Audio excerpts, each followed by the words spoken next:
I hate that I keep butchering this man's name, so let me look it up and correct myself. Okay. NLE CHOPPA. If I were to understand the Bible from his perspective, meaning if I was to look at Jesus as a brother, like I would look at black men as my brother and they would look at me as a sister. So my brother, Jesus is like my brother. It makes sense.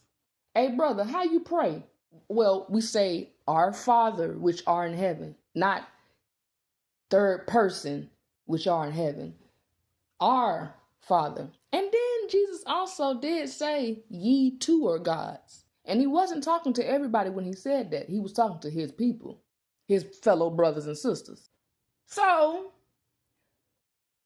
if Jesus was telling his people that they too are gods and they can do what he can do and probably even more, then who's not God?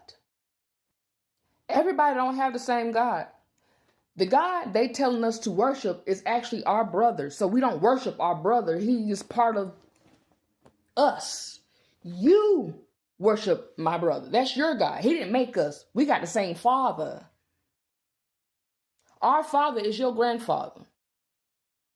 So I can look at Jesus like my brother, because I can look at black people like Jesus. You know, been hung, you've been hung. Spat on, you've been spat on. Whipped, you've been whipped. Called sorcerer, you was called a sorcerer.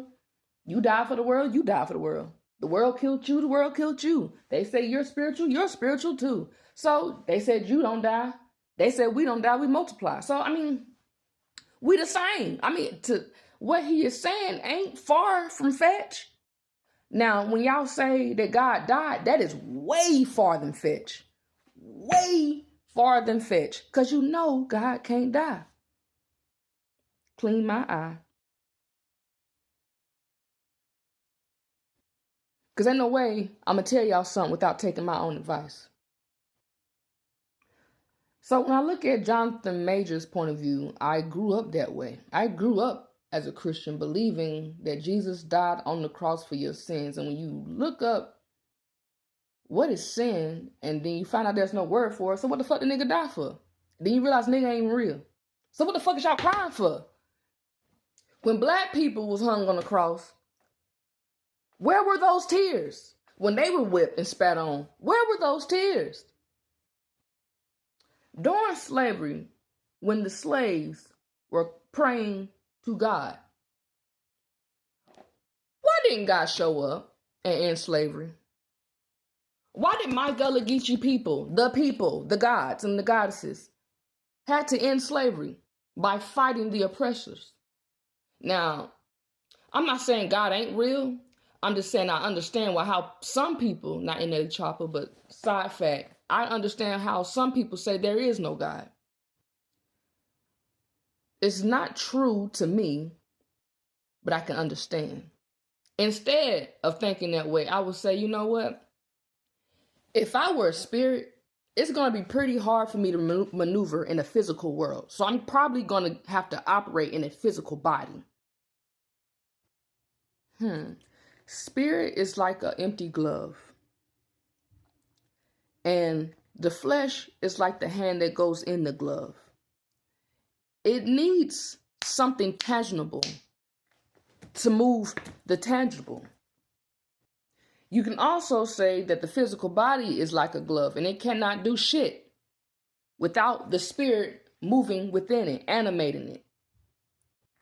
You have to bounce out your perspectives like that in order to see the full picture. Because if you just gonna be tunnel vision, you might not see the whole thing. But what pissed me off is I sit there and watch people cry over Jesus hanging on the cross. And I mean, white, black, Puerto Rican, Mexican, Chinese, they just crying over Jesus being hung. But let Black History Month remind them of how many times they have done that to black people. Not a single fucking tear. I don't get it. Do you not see the whips on his back? How the fuck you gonna believe? I'm gonna calm down. That's how God feel. How the fuck you gonna believe that? Hell no. I gotta cut Jonathan Major's name into John Minor. Cause ain't no way you gonna try to embarrass this brother for thinking critically and you speaking confidently in your ignorance. Hell no. NLE CHOPPA, I fuck with you. Not your music too much, but